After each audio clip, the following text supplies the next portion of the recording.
C'est l'heure où l'arc-en-ciel se lève sur Canal M, épisode 79. Au sommaire aujourd'hui, les hauts et les bas des familles queer en 2024.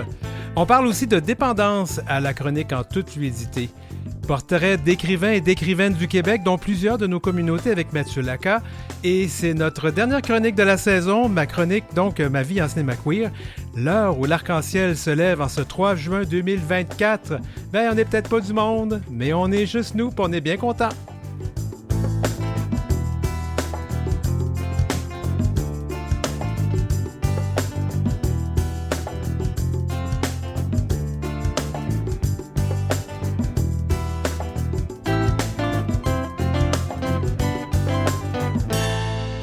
Vous écoutez L'heure où l'arc-en-ciel se lève avec Denis Martin Chabot.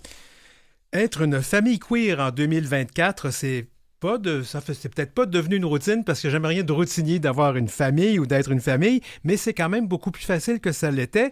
On a fait des progrès, mais ce n'est pas toujours parfait. Il y a encore des irritants.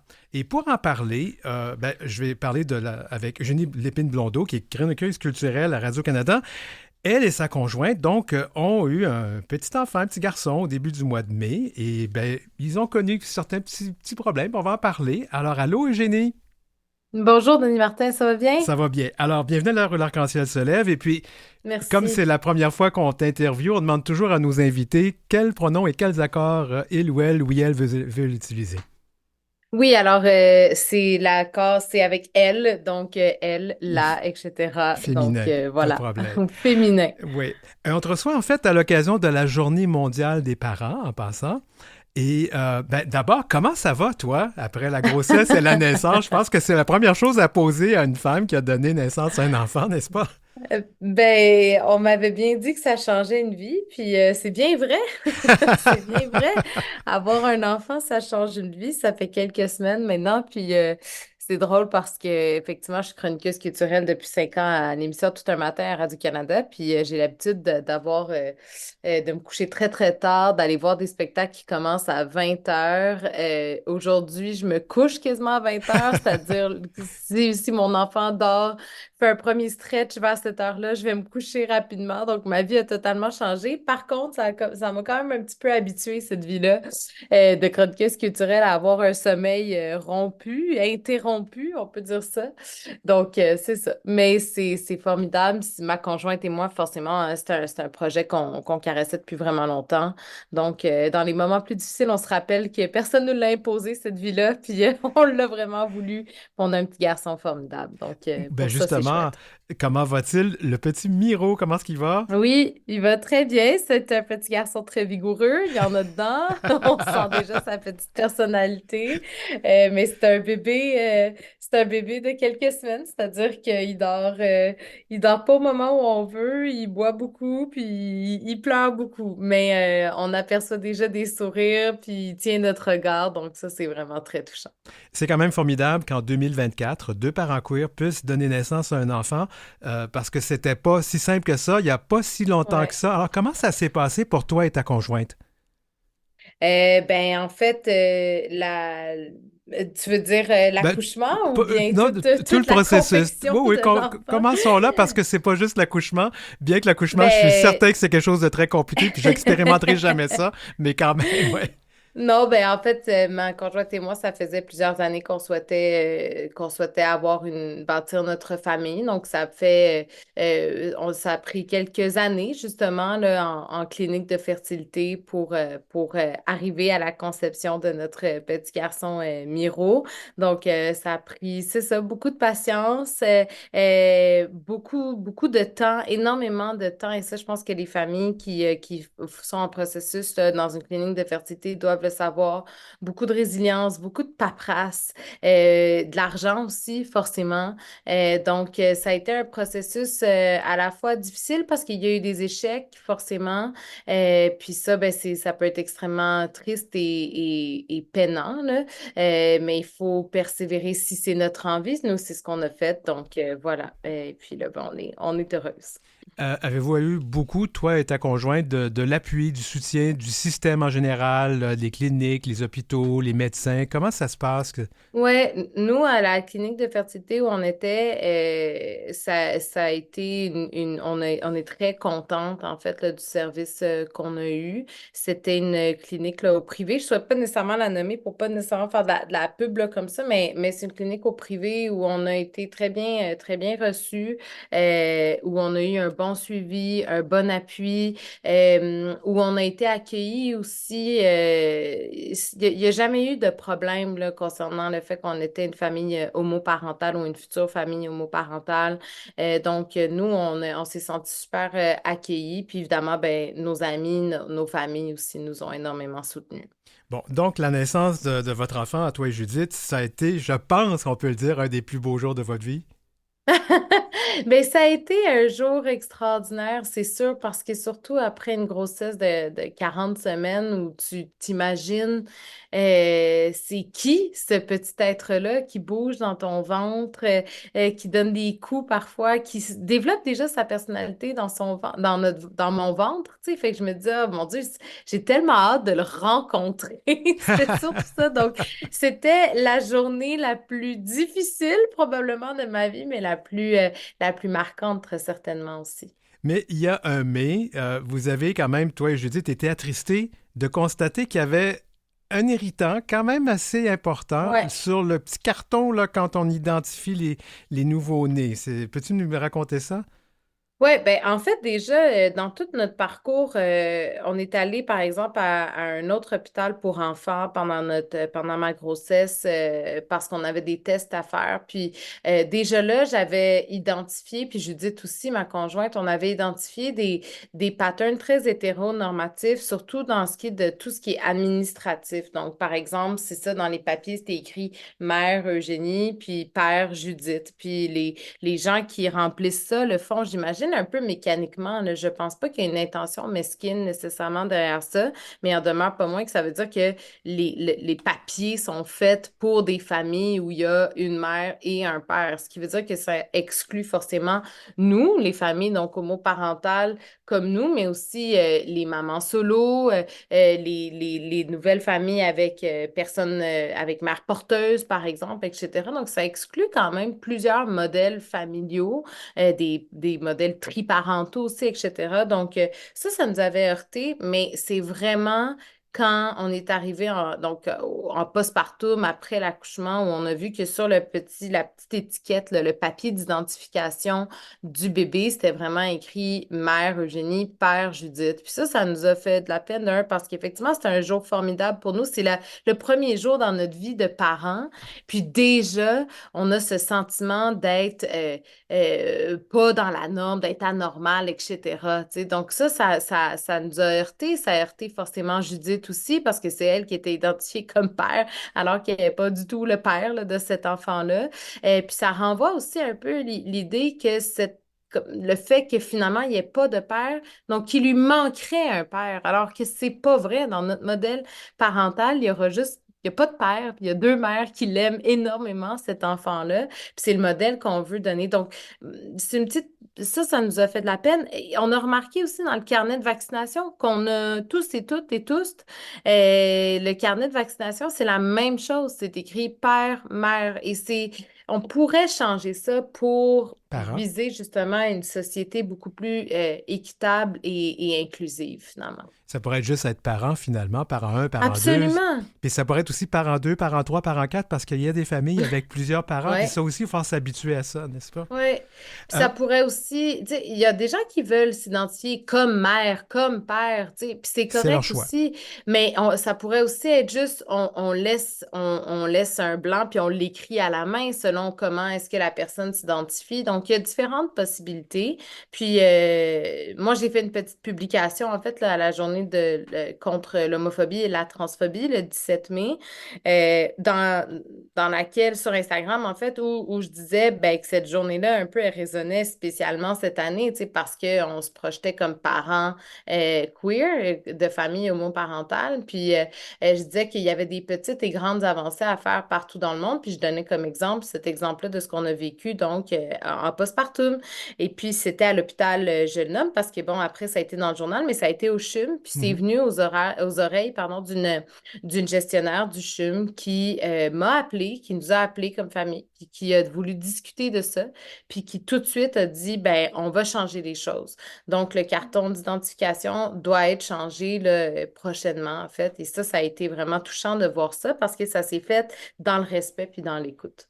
Est-ce que tu t'attendais à une telle réaction à la suite de cette publication qui était toute simple? Moi, je te suis Ouais, sur les réseaux sociaux. C'était tout simple. J'ai ouais. réagi. J'ai dit, il faut que je l'interviewe. Puis là, j'ai vu que je n'étais pas tout seul qui a eu la même idée. Ben, en fait, je m'attendais pas à une réaction, à tant de réactions de la part de mes pairs, par exemple, là, sur les réseaux sociaux. Je veux dire, des fois, je sais un peu qui me suit, avec qui j'interagis. J'ai une communauté, tu sais, je fais partie d'une communauté queer, donc je suis ces gens-là sur les réseaux sociaux, ils me suivent aussi. Donc, je m'attendais à peut-être des gens qui me disent, ah ben oui, c'est vrai, mais j'ai eu tellement de témoignages et ça, j'en suis vraiment pas revenue, là. Les gens qui vivaient, qui avaient vécu la même chose, autant il y a 1 an qu'il y a 20 ans, par exemple. Donc, ça m'encourageait quand même à me dire, ben, de un, on n'est pas tout seul, puis de deux, ça a vraiment alimenté la conversation. Mais je m'attendais absolument pas à une réponse du CHUM. Puis la raison, le but, c'était pas non plus, je les ai pas identifiés dans ma publication non plus. Tu sais, mon but, c'était pas de lancer une flèche au CHUM parce que, outre ça, on a eu un accompagnement extraordinaire et vraiment bienveillant de la part du personnel pendant l'accouchement et tout ça. Donc, je voulais pas nécessairement ne jeter la pierre sur personne. Et puis, la raison pour laquelle j'en ai pas parlé directement au CHUM, c'est que j'avais, dans notre processus de fertilité, dans une autre clinique pour laquelle on n'a pas opté finalement, j'en avais parlé de ces papiers-là administratifs très hétéronormatifs. Puis, il m'avait dit, ben écoutez, madame, c'est des trucs qu'on imprime en 1 000 copies ou en 10 000 copies il y a 10 ans, puis on va pas les changer. Puis je me suis dit, ben ça doit être la même chose au CHUM, donc je me suis même pas essayée. Hmm. Donc j'étais vraiment agréablement surprise de voir que finalement, ben c'est le CHUM qui a été proactif finalement, puis ça, c'est encourageant. Écoute, il reste quelques minutes. J'aimerais qu'on parle un petit peu de toi. Là, on peut, parce que tu es en congé, mais on peut quand même t'entendre à nouveau. Tu es sur Audio, une balado sur Ouais. la maladie de Parkinson. C'est intéressant, ça. Ouais. Ben, en fait, c'est que mon père a été diagnostiqué avec cette maladie-là il y a quelques années. Puis à partir de ce moment-là, ben, c'est sûr que c'est une maladie que moi, je connaissais pas beaucoup. Puis je me rends compte que je pense pas que c'est une maladie que les gens connaissent vraiment énormément non plus. On peut avoir en tête, par exemple, Michael J. Fox ou sinon, on a des idées reçues des gens qui ont des tremblements, etc. Mais c'est une maladie qui gagne à être connue parce que c'est la deuxième maladie en importance, la deuxième maladie neurodégénérative en importance au Canada. Ça touche énormément de monde, puis on pense que ça va toucher de plus en plus de gens d'ici 2030. Donc, j'ai commencé à m'impliquer avec Parkinson Québec, qui est un organisme, bon, comme le nom le dit, là, qui accueille autant des gens qui sont diagnostiqués que leurs proches, par exemple, donc avec des renseignements, avec de l'aide, etc.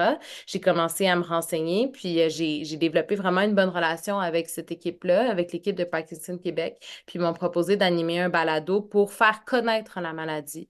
Donc, c'est 4 épisodes de 20 minutes. Je pense sincèrement que ça s'écoute assez bien. Ouais. Il y a des témoignages qui sont formidables là-dedans. Le but, la mission de ce balado-là, c'est d'informer à la fois les gens qui sont touchés par la maladie, mais aussi les gens qui veulent juste en apprendre davantage. Donc, informer puis soutenir là, via le balado qui est disponible, comme tu disais, sur la plateforme audio.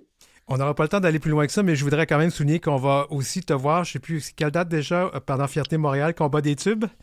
Le 8 août, combat des tubes contre Claudine Prévost et Catherine Pogonat. Ça va être juste avant la super soirée IMIX là, où on va voir sur scène, entre autres, Marjo Elisapi, Mitsu et d'autres. Donc, le 8 août au Parc olympique, de 18h à 20h. Je connais pas plus de détails, mais je pense que ça va être vraiment le fun. Donc, un combat des tubes, la meilleure musique queer, je présume. Je prends J'imagine. toutes les suggestions, en tout cas, Denis Martin. Si Euh, jamais tu as ta chanson queer préférée, je vais là, t'écrire, tu me diras c'est ça. clair.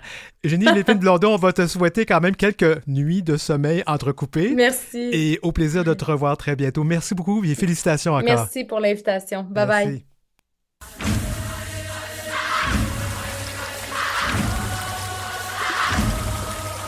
En toute fluidité, avec Marie-Claude Joannis. Salut Marie-Claude! Oups, Marie-Claude, elle a gelé. Le Zoom nous cause des problèmes ces jours-ci. Alors, on va juste aller un petit peu en musique et on vous revient. Euh,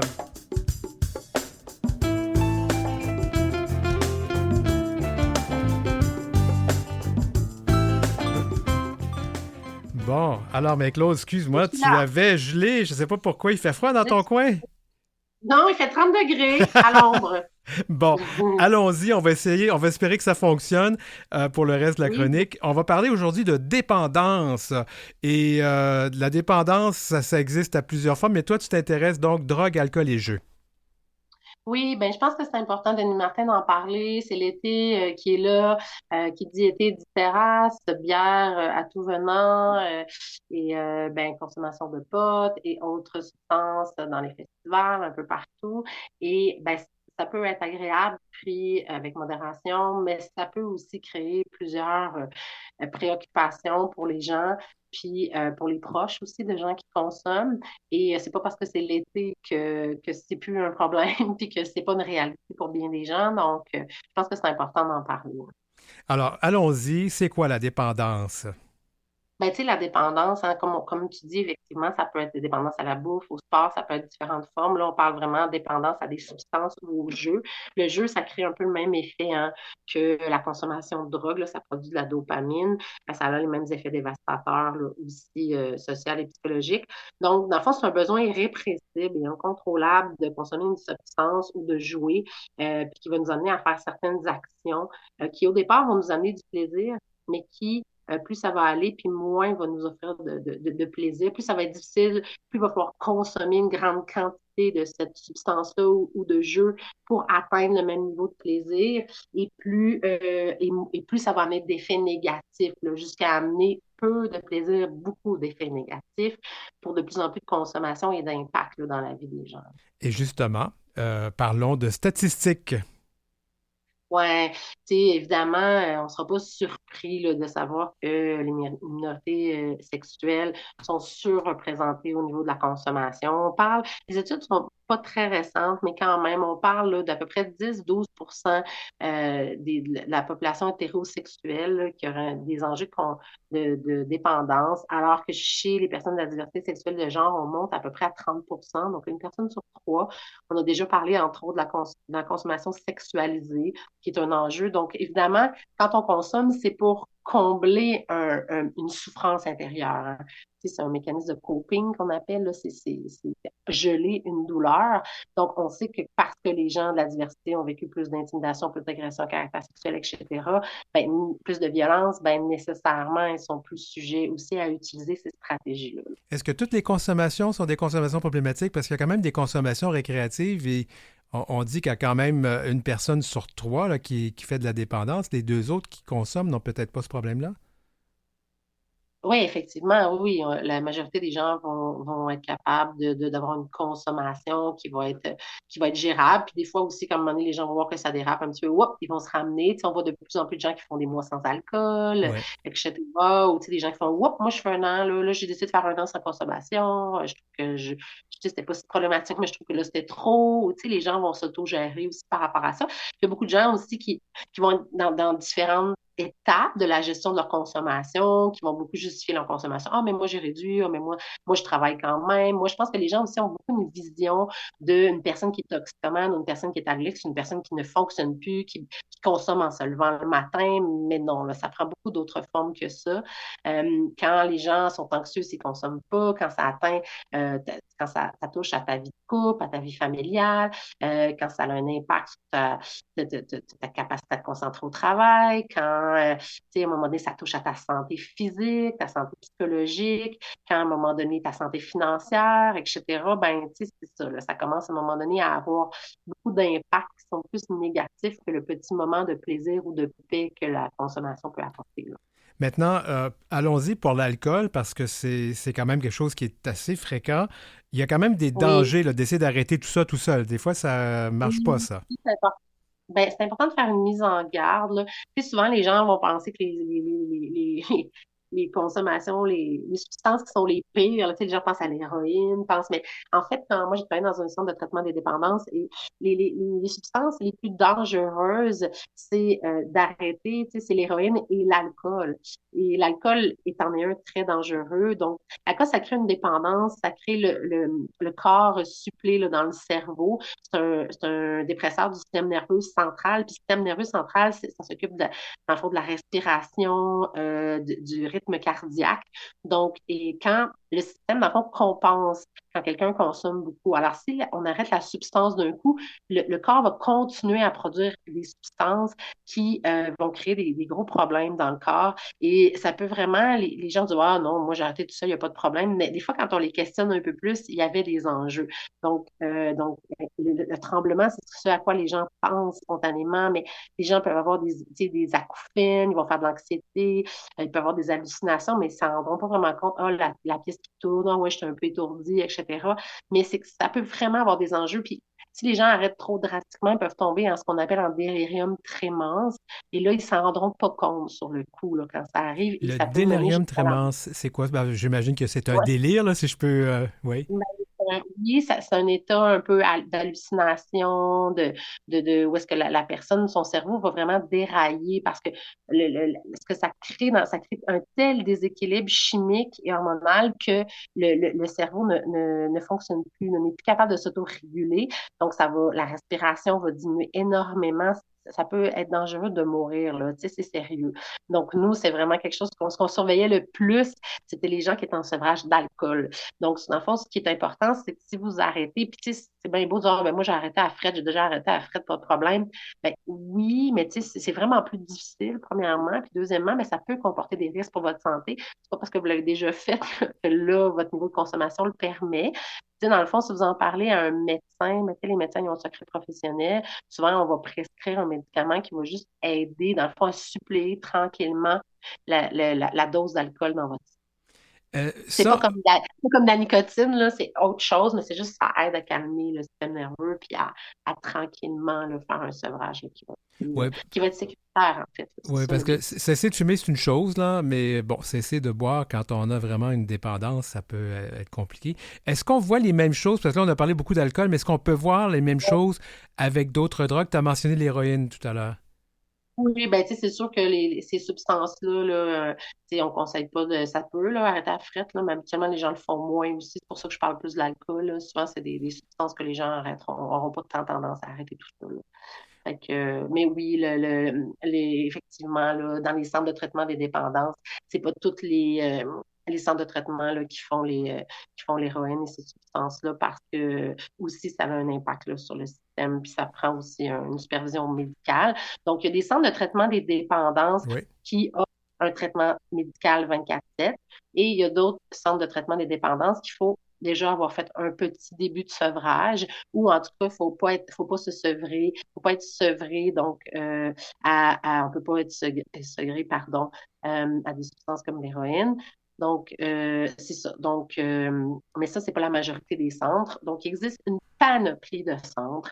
En fait, il existe des liens sur Internet qui sont intéressants. Donc, il y a entre autres Trouve ton centre, qui est vraiment tous les centres de thérapie au Québec. Hmm. Donc, les thérapies, ça peut se faire en externe, ça peut se faire en interne. Là, les gens pensent toujours que ça coûte une fortune, ce n'est pas vrai. Il y a des excellents centres qui sont même des fois mieux cotés que les centres privés qui coûtent vraiment pas très cher. Il faut savoir aussi que les gens qui ont des enjeux financiers, comme par exemple le chômage, l'aide sociale, tout ça, souvent ça va être gratuit ou en tout cas à très faible coût. Je parle encore dans les milieux communautaires. Puis la liste d'attente n'est pas nécessairement plus longue. Il y a aussi, quand c'est pour le jeu, l'Auto-Québec paye en tout ou en très grande partie aussi, parce Hmm. qu'on sait que les gens qui sont en problème de jeu ont souvent des graves problèmes financiers également. Tout à fait. Donc ça, c'est important de le savoir. Puis ça ne veut pas dire que vous allez être parti 3 mois, là. Tu sais, il y a beaucoup de légendes urbaines qui disent, ah, ben moi, je consomme pas assez, ça peut bon sens d'aller là. Tu sais, vous seriez surpris, là, comme je vous dis, là, les gens qui ont des enjeux, ben, il y en a plein qui ne consomment pas nécessairement le matin puis qui sont très fonctionnels. Je vous dirais la majorité des gens, les gens quand ils arrivent là, ils disent, ah, moi, je pensais que j'allais avec des toxicomanes, là, comme on voit dans les plus grands reportages, puis c'est des gens comme eux, là, tu sais. Donc, on a une image, des fois, qui est surdimensionnée, là, de ce que c'est la dépendance. Donc, puis c'est des lieux qui doivent être reconnus là, par des instances, donc c'est très bien géré, c'est sécuritaire. Donc là, dépendamment de votre état, mais tu sais, ils vous évaluent tout ça. Il y a les centres de réadaptation en dépendance. Ça, Oui. c'est Ça, c'est vraiment important de savoir. Ça, c'est gratuit. C'est souvent en lien avec les CLSC, Centres de réadaptation en dépendance. Ça, c'est des suivis en externe gratuits. Et là, ce qu'il faut vraiment que les gens sachent, c'est que même si c'est affilié au CLSC puis au système de santé, c'est un dossier indépendant. Ça veut dire que quand vous allez au centre de réadaptation en dépendance, votre médecin n'a pas accès à votre dossier. Votre travailleur social, votre agent d'approbation, votre etc., ne peut pas avoir accès à ce dossier-là. C'est un dossier qui est complètement indépendant de votre dossier médical, de votre dossier de santé et services sociaux. Donc, ça, c'est rassurant pour bien des gens parce que des fois, les gens disent, ben là, moi, je peux pas donner l'heure juste parce qu'on sait aussi que des fois, les comportements de consommation peuvent amener d'autres enjeux. Puis pour les gens, ben, des fois, il y a une honte qui vient avec ça. Il y a une peur aussi de perdre l'emploi, de perdre autre chose. Donc, il n'y a pas aucun danger. C'est des professionnels, c'est gratuit et c'est un dossier confidentiel et complètement indépendant de votre autre dossier médical et autres. Et rapidement, là, si on a des enjeux de consommation de drogue.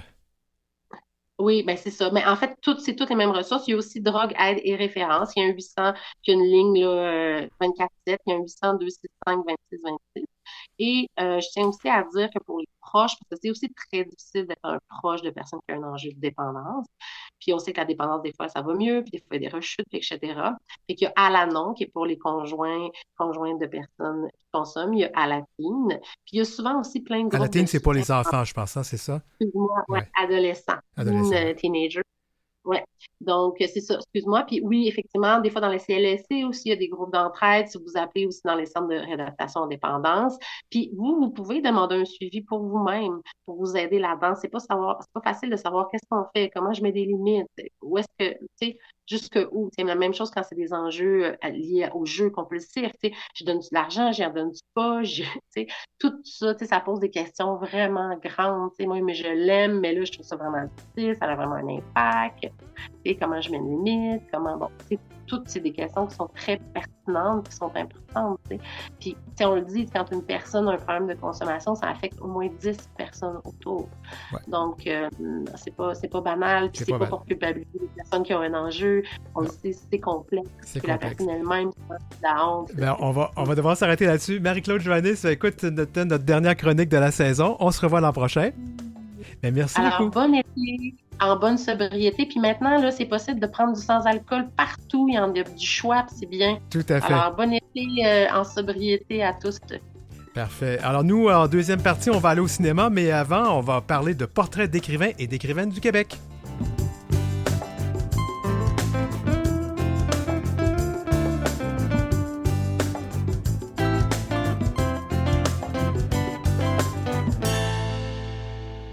L'heure où l'arc-en-ciel se lève, avec Denis Martin Chabot. Alors, on va aller au cinéma dans cette deuxième demi-heure, mais avant, on reçoit Mathieu Lacas. On va parler d'auteurs, d'autrices, en fait, d'écrivains et d'écrivaines du Québec, parce qu'il nous propose un ouvrage assez spécial, un ouvrage qui s'appelle Portrait, Portrait de plume, regard d'un peintre sur la littérature québécoise. Mathieu Lacas, bienvenue à l'émission. Bonjour. Alors, comme c'est ta première visite à notre émission, on demande toujours à nos invités quels pronoms et quels accords on utilise. Ah, il, c'est bon. Il, c'est bon pour toi. Ouais. Alors, qu'est-ce que c'est, Portrait de plume? Ben, en fait, Portrait de plume, un peu, c'est une lettre d'amour à la littérature québécoise. Simplement, c'est ça. À la base, ça a commencé par une exposition. J'ai décidé parce que je peins beaucoup de portraits, j'ai décidé de peindre des portraits d'écrivains québécois et d'en profiter pour rencontrer des idoles. Michel-Marc Bouchard, Michel Tremblay, je ne vais pas tous les nommer, mais en tout cas, pour moi, c'était cette occasion-là. Et aussi de voir un peu ce qui dégage, qu'est-ce qu'on peut percevoir de leur personne, de leur univers en les rencontrant. Alors, j'ai pris des photos, j'ai travaillé, j'ai dessiné au fusain. Ensuite de ça, j'ai élaboré les portraits qui ont été présentés à Montréal l'année passée. Et ensuite de ça, j'ai écrit des textes pour accompagner les toiles. Et c'est devenu un livre, donc ça fait boule de neige depuis ce temps-là. Là, ça cesse de se métamorphoser, de scier entre peinture et littérature. Avant d'aller plus loin, parce que je veux parler des textes, mais allons-y. Comment as-tu choisi les écrivains et les écrivaines? Je suis allé par quelques coups de cœur d'abord et j'ai aussi demandé aux écrivains que je rencontrais s'il y avait des suggestions à me faire. Donc, j'en ai rencontré que je ne connaissais pas et que j'ai découvert. Donc, j'ai lu, j'ai relu des livres, j'ai exploré. Pour moi, ça a été vraiment un travail de recherche en même temps parce que je n'étais pas si calé en littérature québécoise au départ. Alors, ouais, c'est comme ça que j'ai élaboré. C'est pas systématique, c'est pas... je prétends pas avoir fait quelque chose qui représente parfaitement la littérature québécoise, comment la représenter de toute façon, mais je suis allé par mes affinités, je dirais, et par un souci de diversité. Ce que j'ai remarqué, c'est que le style que tu utilises pour parler des écrivains et des écrivaines, j'avais l'impression que tu t'inspirais du style de l'écrivain ou de l'écrivaine que tu avais peint et que tu décrivais dans ton texte. Oui, je l'ai fait à plusieurs occasions dans le livre. Par exemple, Marie-Claire Blais, j'ai écrit une seule phrase qui est très, très longue. Ouais. J'ai aussi écrit un poème un peu à la manière de Gaston Miron. C'est pas un pastiche, mais en tout cas, j'aime bien faire des clins d'œil. Je le fais en peinture, alors pourquoi pas le faire en littérature? C'était quelque chose d'amusant pour moi de faire des clins d'œil. Alors, qu'est-ce que tu as fait en premier, les portraits ou les textes? Les portraits. Et pourquoi? Parce que au départ, c'était une exposition, donc le portrait, c'était l'objet. Ensuite, j'ai écrit les textes pour les accompagner. Et quand est venu le temps de produire le livre, ce qui n'était pas prévu au départ, là, j'ai retravaillé les textes dans une optique davantage de parler de l'œuvre des écrivains et moins de la rencontre. Parce que au départ, pour les portraits, j'avais vraiment parlé beaucoup de la rencontre, comment ça s'était déroulé, le contact. Et pour un livre, je trouvais... avec la maison d'édition, on s'entendait que c'était peut-être moins intéressant. Donc, on a vraiment mis l'accent sur l'œuvre de l'écrivain, ma perception, ma lecture. Donc, tout ça s'est fondu dans l'ouvrage. Plusieurs écrivaines queer se retrouvent dans ce livre. C'est important pour toi, les écrivaines queer, que est-ce que ça faisait partie du choix? Oui, c'était incontournable. C'est ma réalité. Donc, c'est ça. Fallait en parler parce que c'est les univers qui résonnent le plus avec moi. Moi, quand j'ai vu les premières pièces de Michel-Marc Bouchard, adolescent, ça a été vraiment un choc. Où je me souviens, juste avant la pandémie, j'ai vu Tom à la ferme dans la version portugaise à l'usine C. Fabuleux. C'était électrisant. Je veux dire, je suis sorti de la salle, je sentais plus le sol sous mes pieds. C'était vraiment un choc d'une puissance à la fois sensuelle, horrible, tout ça mélangé. Alors, c'était incontournable de peindre Michel Marc. D'ailleurs, je l'ai repeint récemment en très grand format que je vais présenter à la Maison de la Culture du Plateau Mont-Royal, une expo collective qui s'appelle XL6. Ouais. Alors, un très grand portrait de lui avec une forêt en feu derrière, des loups, un nu. En tout cas, ça va être une œuvre assez impressionnante, je pense. Tes portraits sont très intéressants. On voit souvent dans les visages des gens, on voit une partie de leur histoire. On dirait qu'une ride va devenir une histoire. On va reconnaître le passé de la personne. Non, pas le passé des rides, mais le passé, l'histoire de la personne. Comment tu t'y prends? Comment tu choisis? Comment tu fais ça? Moi, j'aime la texture. Donc, la texture des visages, les rides, c'est de la texture. Donc, tout ce qui accroche les couteaux, les pinceaux, pour moi, c'est expressif. Ça trahit. J'essaie en fait de trahir ou d'exprimer la psyché de la personne à travers ces accidents-là de peinture. Donc, je suis vraiment pas dans une démarche où je vais accentuer le joli ou le lisse, gommer les rides ou tout ça. Non, au contraire, moi, je les accentue.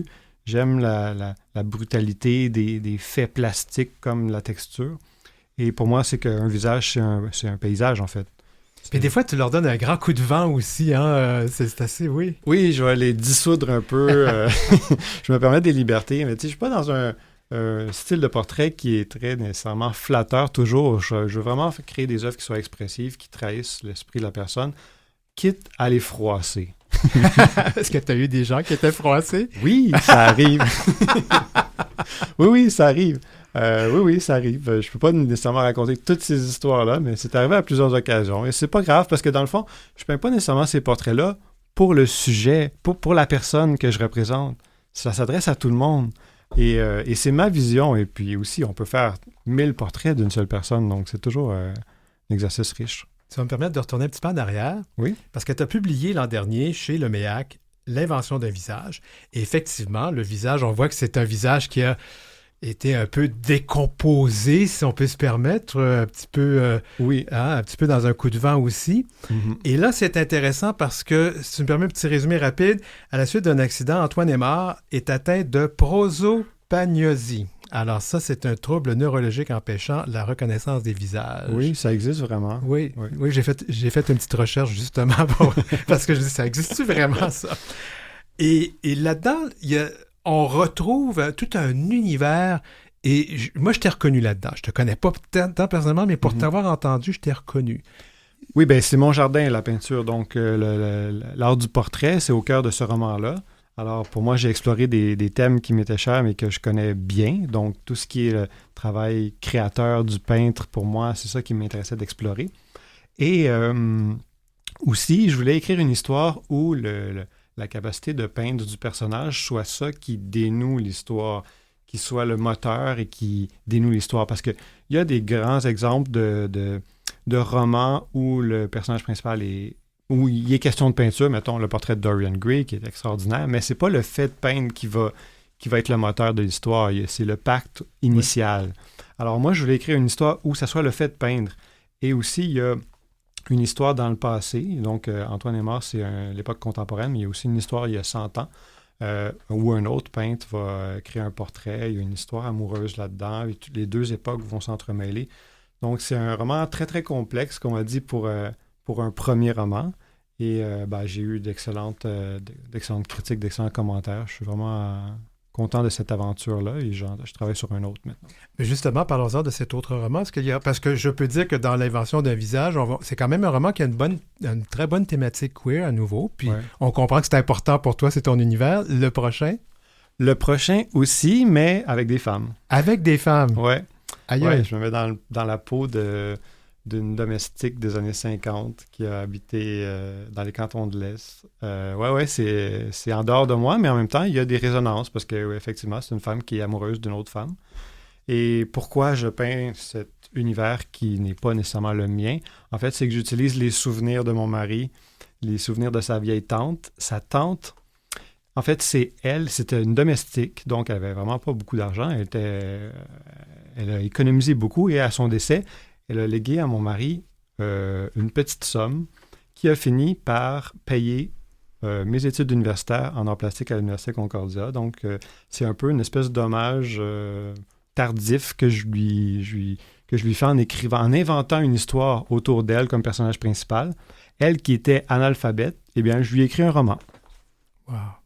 Alors, tu pars de la peinture à la littérature. Combien de temps maintenant tu dois mettre aux deux, là, parce que parce que la peinture, c'est quelque chose qui est important pour toi, tu gagnes ta vie avec ça. Oui. C'est très difficile de partager mon temps, mais je fais quelques journées, j'écris, quelques journées, je peins. C'est toujours une espèce de danse où je me sens coupable de délaisser l'un pour l'autre, mais en même temps, c'est ce que j'aime faire, j'ai envie de continuer les deux, alors j'ai pas le choix que de danser. Et ce nouveau roman, ça va être quand penses-tu que ça va être publié? Je sais pas, j'ai une centaine de pages de mon premier jet, mais je pense que ça va être au moins 300, peut-être 400 pages, donc... Ouf! Ouais, puis il y a souvent de l'attente avant la publication, donc je pense que ça va prendre un certain temps encore. Quelques années encore. Et si on veut voir tes œuvres, donc tu vas exposer ton œuvre de Michel-Marc Bouchard? Oui, à la Maison de la culture du plateau Mont-Royal, à compter du 20 juin. Ça va durer tout l'été. Une grande expo collective, c'est gigantesque, une trentaine d'artistes. Sinon, à la galerie Salon Art Club à Montréal, sur l'avenue Laurier, je suis là en permanence. J'ai toujours des œuvres présentées là. Bien, je rappelle à tout le monde, donc, Portrait de plume de Mathieu Lacas, qui est aux éditions du Passage. Je rappelle aussi L'invention d'un visage chez Le Méac de Mathieu Lacas. C'est disponible en librairie, sinon vous le commandez. Ça se fait très facilement. Merci beaucoup, Mathieu. Merci de m'avoir invité. Merci.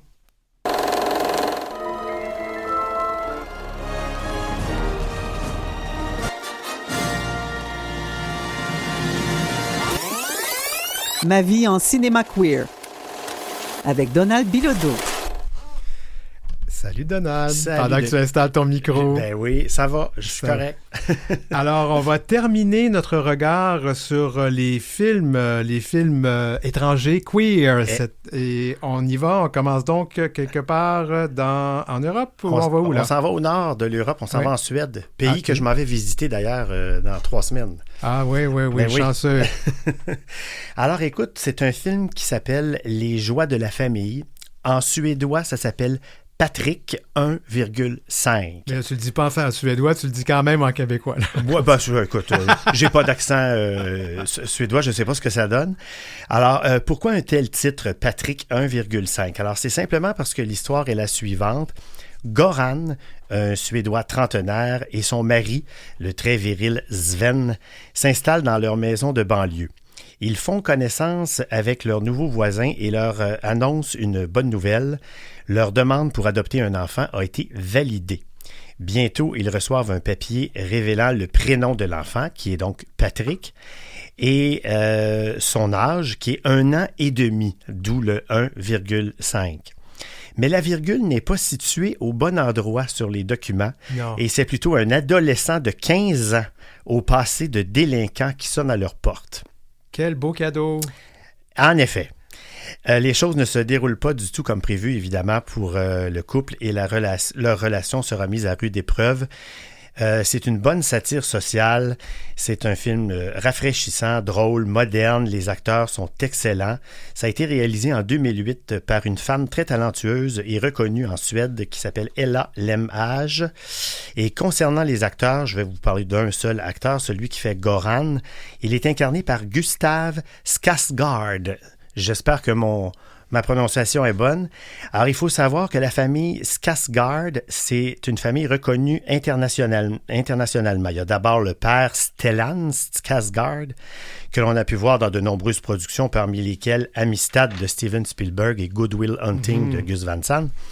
Et la plupart de ses fils sont aussi acteurs, notamment Alexander Skarsgård, qu'on a pu voir dans Big Little Lies de Jean-Marc Vallée, où il incarne l'abominable mari de Nicole Kidman, et Bill Skarsgård, qui interprète l'affreux clown Gripsou dans les films It, basés sur les romans de Stephen King. Alors, Gustav, c'est le seul acteur de la famille à ne pas être connu ailleurs qu'en Suède, mais cela pourrait changer bientôt puisqu'on le retrouve au générique de Oppenheimer, paru l'an dernier. Alors, retenez ce titre, Les joies de la famille, c'est vraiment très bon, ça existe en DVD. Don't cry for me, Argentina. On va en Argentine. On s'en va en Argentine avec un excellent film LGBT qui s'appelle Vie brûlée. En espagnol, c'est Plata Quemada. C'est un film de Marcelo Piñero, paru à l'an 2000, sur un scénario de lui-même et de Marcelo Figueras, inspiré du roman de Ricardo Piglia. C'est une coproduction Argentine, Uruguay, Espagne, et ça raconte l'histoire de 2 amoureux, Néné et Angel, que tous surnomment les jumeaux, mais ils ne sont pas frères, mais plutôt amants et délinquants professionnels. 2 autres types leur proposent de participer au braquage d'un véhicule blindé qui transporte une somme d'argent considérable. Les jumeaux acceptent avec l'espoir que cette opération ravivera la fougue amoureuse qui les avait animés au début de leur relation. Naturellement, les choses ne se dérouleront pas comme prévu. C'est un film qui se base sur des faits réels qui se sont passés à Buenos Aires, en Argentine, et à Montevideo, en Uruguay, entre le 28 septembre et le 4 novembre 1965, l'année de ma naissance, figure-toi. L'acteur Eduardo Noriega, qui incarne Angel, est assez connu en dehors de son pays puisqu'il tourne à l'occasion aux États-Unis et en France. Le film comporte des scènes de violence et de nudité masculine et ne condamne pas l'homosexualité des 2 personnages principaux, loin de là, même s'il n'a pas été autorisé au moins de 18 ans, ce qui est un fait rare en Argentine. C'est une belle production à voir, donc, qui a été présentée à la Mostra de Venise et qui a obtenu le Goya du meilleur film étranger de langue espagnole. Et avec le nouveau président argentin, on peut s'attendre à ce qu'il y ait beaucoup, beaucoup de choses anti-queer dans ce pays-là. Mais bon, passons. C'est comme au Brésil, d'ailleurs. Hein? Ouais. Alors, on va aller à Hong Kong maintenant. On s'en va à Hong Kong, mais une production hongkongaise, oui, mais qui se déroule en Argentine. Ça s'appelle Happy Together. C'est un film qui... Je ne lui connais pas de titre francophone en passant. Je pense que c'est vraiment le seul titre qu'il a. L'histoire donc se déroule à Buenos Aires, en Argentine. C'est un film qui a reçu de nombreux prix, notamment à Cannes, le prix de la mise en scène, et au Hong Kong Film Award aussi, bien sûr. Le synopsis est le suivant. Ho Po Wing et Lai Yu-Fai sont originaires d'Hong Kong. Un jour, ils décident de partir à l'aventure très loin, là-bas, en Amérique du Sud, presque à l'autre bout du monde. Ils s'aiment parfois, se querellent souvent et se quittent irrémédiablement pour mieux se retrouver et repartir à zéro, comme ils tiennent tant à se le rappeler. Le cinéaste est parti du roman de Buenos Aires Affair de Manuel Puig pour écrire le scénario totalement original. En plus d'être acteur, Leslie Chung, qui incarne Ho Po Wing, était aussi une figure majeure de la musique pop en Asie. Je parle de lui au passé puisqu'il souffrait de dépression clinique et qu'il s'est suicidé le 1er avril 2003 en se jetant du 24e étage du Mandarin oriental à Hong Kong. Quelle tragédie. Ouais, il avait 46 ans. L'autre acteur, Tony Leung, a remporté le prix d'interprétation masculine au Festival de Cannes pour un autre rôle que celui-là dans le film In the Mood of Love. Donc, Happy Together est un très bon film que j'ai vu il y a plusieurs années, que j'avais bien aimé. Allons en Allemagne maintenant? Oui, là, on remonte dans le temps pour un film tourné en 1982. Écoute, à l'époque, ça s'appelait l'Allemagne de l'Ouest. C'est avant la chute du mur. Ouais. Donc... t'étais pas... notre invité nous dit qu'il n'était pas né. Moi, oui. Et toi aussi. Je préfère ne pas répondre à cette question. Voilà. Je vais invoquer le premier amendement américain. Tiens, voilà. Alors, c'est un film assez spécial. On pourrait le qualifier de drame expérimental. Ça s'appelle Querelle. Ouais. Et c'est basé sur le roman Querelle de Brest de Jean Genet. C'est réalisé par Rainer Werner Fassbinder et c'est d'ailleurs son dernier film avant qu'il ne meure d'une rupture d'anévrisme à l'âge de 37 ans. On va lui donner son micro, oui. Ouais. Oui, je dis, c'est un classique. C'est un classique. C'est pas un film, c'est un fantasme. C'est exactement, c'est ça. C'est expérimental.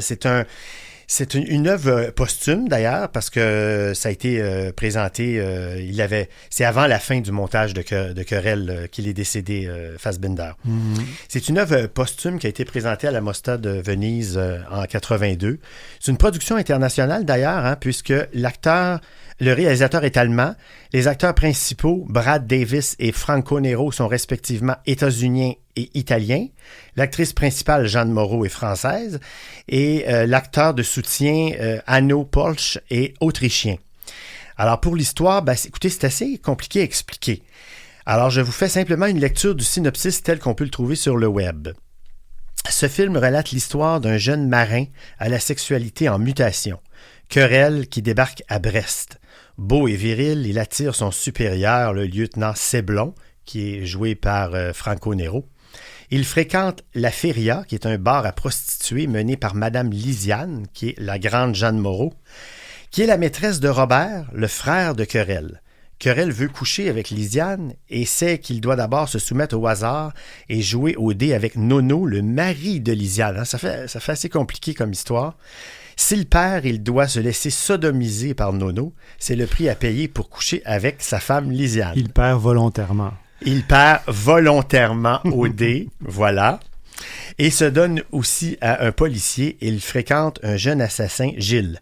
Alors, Querelle a lui aussi tué auparavant son complice dans un trafic d'opium. Alors ça, c'est le synopsis. Alors, comme vous pouvez le constater, c'est assez particulier comme histoire, et pour ce qui est du très beau et très talentueux acteur Brad Davis, qui fut la vedette quelques années auparavant de l'excellent film L'Express de minuit, Midnight Express, pardon, certains diront que Querelle a contribué à tuer sa carrière d'acteur. Est-ce que c'est vrai? On ne le saura jamais, mais une chose est certaine, c'est qu'après ce film-là, il ne tournera plus qu'une poignée de téléfilms et quelques productions de série B, voire même de série Z. Brad Davis devient séropositif en 85 et décède en 91 à l'âge de 41 ans. En conclusion, on peut dire que Querelle n'est vraiment pas un film grand public, mais pour les amateurs et les connaisseurs de films LGBTQ, ça demeure un incontournable. On pourrait souhaiter que Querelle de Roberval, oui, qui était un très bon livre. De Kevin Lambert, pourrait être mis en cinéma. Il nous reste quelques minutes, on va terminer donc cette chronique, oui. Oui, alors un dernier film est vraiment très, très, très, très bon. C'est un film du réalisateur anglais Francis Lee. C'est un drame romantique qui s'appelle Seule la Terre, En anglais, c'est God's Own Country. Moi, je vous suggère de le voir en français parce que c'est tourné en anglais, mais c'est très, un accent très, très british, campagne. En tout cas, moi, j'ai trouvé ça très dur à l'écouter en anglais. Je pense, là, ouais. Un peu mêlé avec du galéique et tout ça. Ça raconte l'histoire d'un jeune fermier solitaire du Yorkshire et de sa rencontre avec un ouvrier agricole roumain qui est recruté pour pallier le retrait du père devenu invalide. Majoritairement salué par la critique qui le compare beaucoup au chef-d'œuvre qu'est Brokeback Mountain, d'Ang Lee, tout en lui reconnaissant un traitement très différent. Les thématiques de l'homosexualité et de la ruralité, le film constitue le premier long-métrage de son réalisateur. Le jeune acteur Josh O'Connor, qui interprète brillamment Johnny, qui est un fermier solitaire dont le quotidien est marqué par le dur travail auprès des bêtes, des escapades solitaires au bar de la ville voisine et de brefs et froids ébats avec de jeunes hommes inconnus. Mais alors que la saison de l'agnelage approche et que la santé du patriarche décline, le seul candidat à postuler pour travailler à la ferme est un saisonnier roumain, Jorge Ionescu, qui est joué par le superbe acteur roumain Alec Secareanu. Bon, j'espère que je le prononce comme il faut. On va donner un 10 sur 10 pour celui-là, oui. Oui, c'est ça. Et tu peux donner un 10 sur 10 pour la beauté de l'acteur aussi. Je ne me gênerai pas pour le dire. Non, tu t'es jamais gêné pour dire ces choses-là. Non, en effet. Alors, au départ conflictuel, leur relation finit par basculer et de nouveaux sentiments inattendus apparaissent. On ne sait rien de la vie privée de l'acteur roumain Alec Secareanu, mais il a déclaré dans la presse roumaine que ce film est nécessaire et en particulier pour la Roumanie où il n'existe pas de reconnaissance pour les couples homosexuels. Le film, tout comme les deux vedettes, obtiennent tout plein de nominations et de prix un peu partout dans de nombreux festivals. C'est vraiment un très beau film à voir. Ça existe en format DVD et pour l'anecdote, c'est la compagnie TVA Film qui le distribue au Québec. Ben, il me reste à te remercier, Donald, pour toute cette belle année, cette belle saison de chronique. Ça a été très agréable. Tu vas revenir l'an prochain. Absolument. On va annoncer un peu des changements à cette émission, mais pour le moment, on va attendre. On va annoncer ça en temps et lieu. En temps et lieu. Mais on peut peut-être le dire. Il y aura un lundi Culture Queer qui s'en vient. Oui, qui s'en vient à partir de septembre. À partir de septembre. Une fois par mois, on va faire de la culture pendant une bonne demi-heure. Oui, ça va être très bien. J'ai bien hâte. Ben, merci beaucoup à toi. Merci. Salutations. C'est l'heure où l'arc-en-ciel se lève avec Denis Martin Chabot. Bon, alors, il est maintenant je dois le dire, il est 17h54 en ce lundi. J'ai le droit maintenant d'annoncer une certaine chose. Alors, je profite des dernières minutes de cette émission pour annoncer les premiers récipiendaires des prix Action LGBTQ+, du Bureau de lutte contre l'homophobie et la transphobie du Québec. Donc, vous avez le scoop ici. Alors, le prix Hommage a été remis à Dominique Dubuc, professeur de biologie au Cégep de Sherbrooke. Dominique Dubuc est engagé dans la lutte contre l'homophobie et la transphobie depuis plus de 25 ans. Culminant de nombreuses réalisations novatrices, elle a su mettre en œuvre des actions dotées de retombées pérennes. Outre son implication au sein de comités portant sur l'équité, la diversité et l'inclusion des personnes LGBTQ+, elle a été membre fondatrice de l'Association des mères lesbiennes, aujourd'hui connue comme la Coalition des familles LGBT+. Elle est présidente du Conseil québécois LGBT de 2011 à 2013. Dominique Dubuc est sollicitée comme formatrice et conférencière autant au Québec qu'à l'international. Son engagement au bénéfice des communautés de la diversité sexuelle et de genre dépasse largement les attentes de son mandat et de sa mission éducative. Elle œuvre à influencer de façon durable les décisions et les politiques pour faire du Québec une société plus inclusive et plus respectueuse des personnes LGBTQ+. C'est pourquoi Dominique Dubuc reçoit le prix Action LGBTQ dans la catégorie Hommage. J'ai le temps de vous dire que la catégorie Milieu de vie en confiance, eh bien, c'est Gris National, qui reçoit ce prix. Pionnier et référence en matière de démystification des orientations sexuelles et des identités de genre, le Gris National réunit 5 groupes de recherche et d'intervention sociale, GRI, dont l'œuvre rayonne depuis plus de 30 ans sur l'ensemble du territoire québécois. Avec plus de 400 bénévoles à travers la province, il joint chaque année plus de 37 000 personnes. L'action pérenne de l'offre de services des GRI sensibilise les jeunes d'aujourd'hui à la diversité sexuelle et la pluralité des genres pour en faire des leaders de demain en matière de lutte contre l'homophobie et la transphobie. À l'ampleur Et au large éventail des initiatives mises de l'avant par le Gris national s'ajoute la très grande richesse de son réseau de partenaires qui lui permettent d'œuvrer dans plusieurs milieux de vie, dont les milieux scolaires, pour les rendre plus sécuritaires et inclusifs au bénéfice des personnes LGBTQ+. En raison de la feuille de route impressionnante des réalisations du Gris national, le prix Action LGBTQ+, dans la catégorie milieu de vie, en confiance, lui est décerné. Alors, c'est un petit scoop qu'on avait à l'émission aujourd'hui. Ces prix ont été remis il y a quelques minutes à Québec dans le cadre d'une cérémonie et nous allons en parler plus en profondeur dans les prochaines semaines.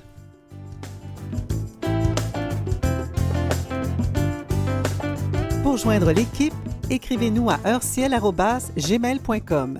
C'est heurciel en un seul mot et en minuscule, @gmail.com. Suivez Denis Martin Chabot sur Facebook ou Instagram à @dmchabotauteur. Alors, c'était l'heure où l'arc-en-ciel se lève, épisode 79, en ce 3 juin 2024. N'hésitez pas donc à communiquer avec nous, comme on l'a dit tout à l'heure, heurciel@gmail.com.